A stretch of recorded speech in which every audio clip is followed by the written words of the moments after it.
we still have not captured that value-added economic multiplier off of it. We still have not.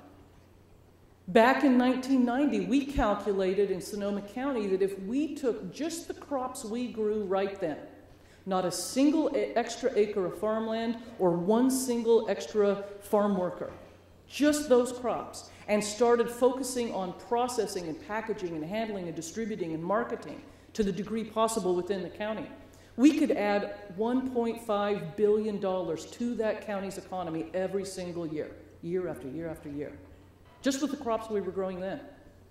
That strategy holds true for California.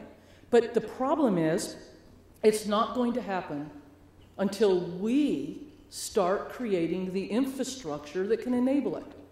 The value chain infrastructure in between that farm and that consumer's fork. Post-harvest activities. Everything from the distribution, the processing, the packaging, and handling. A great deal of that happens out of state, out of your local regions right now. And yet this is clearly where the jobs are. To try to find that solution, what we created last year was a proposal for some regional prototypes to basically take all the resources we could bring to them and try to kick their activities into a high gear. These four regions you see here on this map of California are currently funded by a Rural Business Opportunity Grant that we were able to acquire in California last fall. Up on the North Coast, focusing on a regional food system.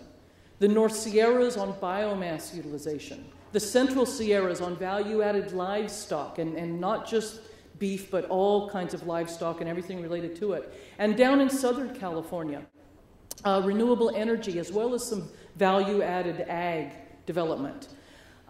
These regions were selected because they were already moving forward in a regional basis towards some goals similar to what we were talking about, the value-added. And again, this isn't just food. Obviously, the value-added chain includes things like the biomass from the forest or ag waste or municipal waste into things like biofuels, compost, other products. Recently, we've added a fifth region to this, hooking up Fresno, Kings, and Tulare County directly into the Los Angeles Food Policy Council and now Orange County. What we're trying to do there, as well as all the regions, is really take a statewide look at the agricultural goods movement strategy that was created by the California Department of Food and Ag a few years ago, mostly developed to facilitate export. And we do want to do that. One of the shining stars here in California is our exports, particularly from ag. Billions of dollars of income to the state. But we want to start piggybacking onto that the ability to do ag and other goods movement around the state to facilitate regional and local economic development. So for example, Fresno to LA, when we're taking crop out of the San Joaquin Valley to the port of Long Beach for export, we want to start piggybacking healthy food into those citizens of LA.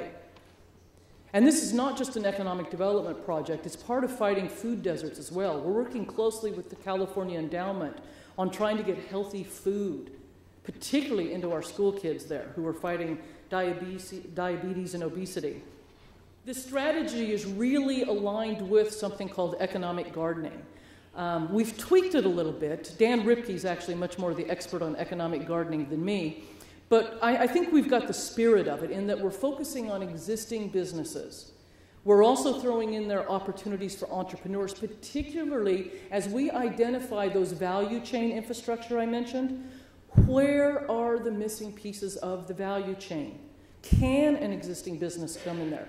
Do we need an entrepreneur, etc.? And then last but not least, quality of life in these communities.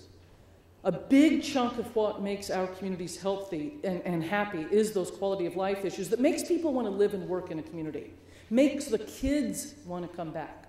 That's one of the biggest exports we don't want to keep happening in rural California is our kids who leave and all too often don't have a job to come back to in their hometown.